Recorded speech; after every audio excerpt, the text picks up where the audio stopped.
नमस्ते। आज हम बात करेंगे एक ऐसी कमाल की तकनीक के बारे में जो हमारे फेफड़ों को साफ करने के लिए एक बहुत ही साधारण सी लेकिन बेहद ताकतवर शक्ति का इस्तेमाल करती है। और वो शक्ति है गुरुत्वाकर्षण। जी हाँ, वही ग्रेविटी। सोचिए जरा, ग्रेविटी जैसी एक साधारण सी चीज का इस्तेमाल मेडिकल ट्रीटमेंट के लिए किया जा सकता है ना कमाल की बात। बस यही तो है पॉस्चरल ड्रेनेज का पूरा कॉन्सेप्ट। ये एक ऐसी टेक्निक है जिसमें मरीज को कुछ खास पोजीशंस में लेटाया या बिठाया जाता है ताकि फेफड़ों में जो भी बलगम जमा है वो ग्रेविटी की मदद से अपने आप बाहर की तरफ आने लगे। तो आज की इस पूरी बातचीत को समझने के लिए हम इन 5 हिस्सों में आगे बढ़ेंगे।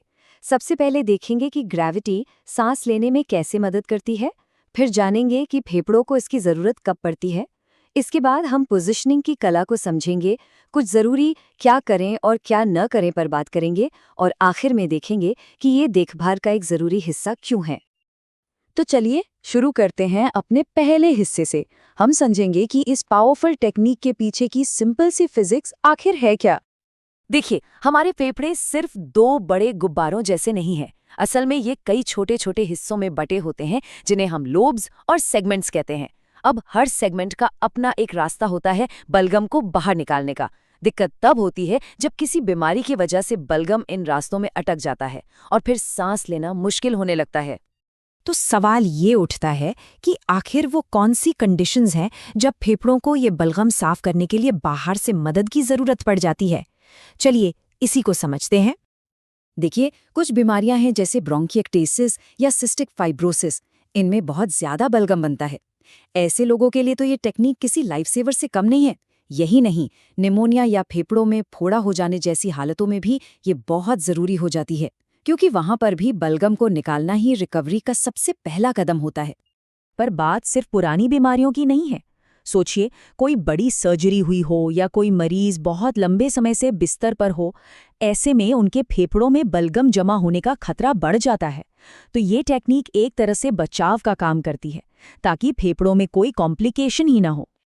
चलिए अब आते हैं इसके सबसे प्रैक्टिकल हिस्से पर, मतलब ये आखिर किया कैसे जाता है।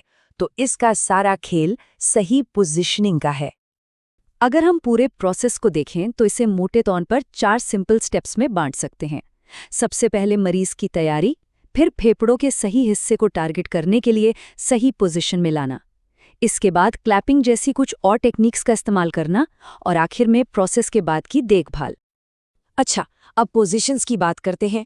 अगर फेफड़ों के ऊपरी यानी सबसे ऊपर वाले हिस्सों को साफ करना है तो पोजीशन काफी सीधी सादी होती है। मरीज को बस बिठाकर तकिए के सहारे थोड़ा सा आगे या पीछे की तरफ झुका दिया जाता है। बस इतना करने से ही ग्रेविटी अपना काम शुरू कर देती है और बलगम को ऊपर से नीचे की तरफ खींचने लगती है। अब अगर फेफड़ों के बीच वाले हिस्सों को टारगेट करना हो तो यहाँ मामला थोड़ा और स्पेसिफिक हो जाता है।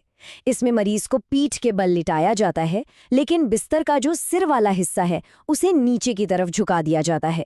ये खास एंगल ही है जो ग्रेविटी को बीच वाले हिस्सों से बलगम निकालने में मदद करता है।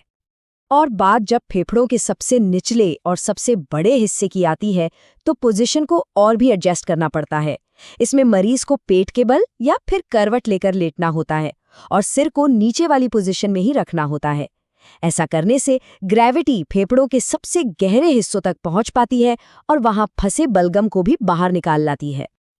अब देखिए, किसी भी मेडिकल प्रोसीजर की तरह पॉस्चरल ड्रेनेज के भी अपने कुछ नियम कायदे हैं, कुछ सेफ्टी रूल्स हैं, क्योंकि ये सिर्फ सही पोजीशन में लेटने के बारे में नहीं है।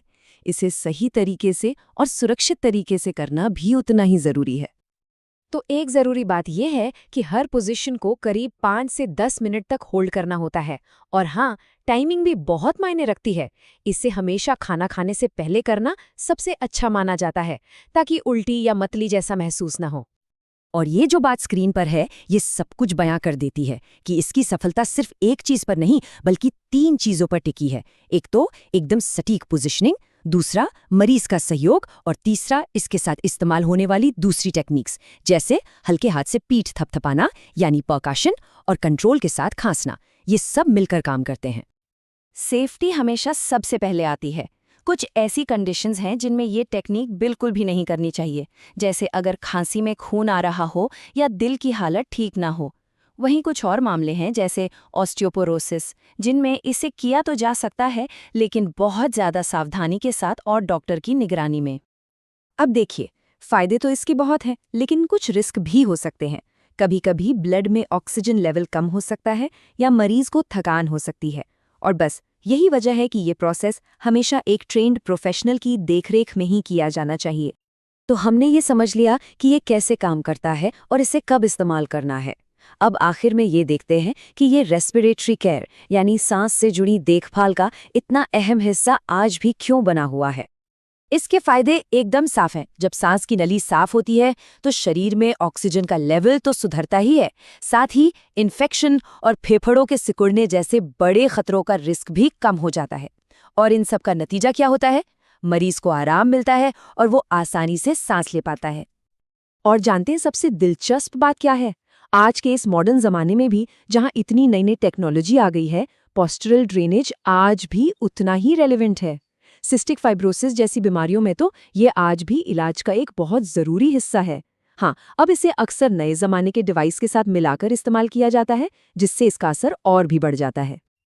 और ये सब हमें एक बहुत ही दिलचस्प सवाल पर लाकर छोड़ देता है कि ग्रेविटी की ही तरह प्रकृति में और कौन-कौन सी ऐसी सिंपल लेकिन पावरफुल ताकतें छिपी हैं, जिनका इस्तेमाल हम मेडिसिन में अभी तक ठीक से नहीं कर पाए हैं।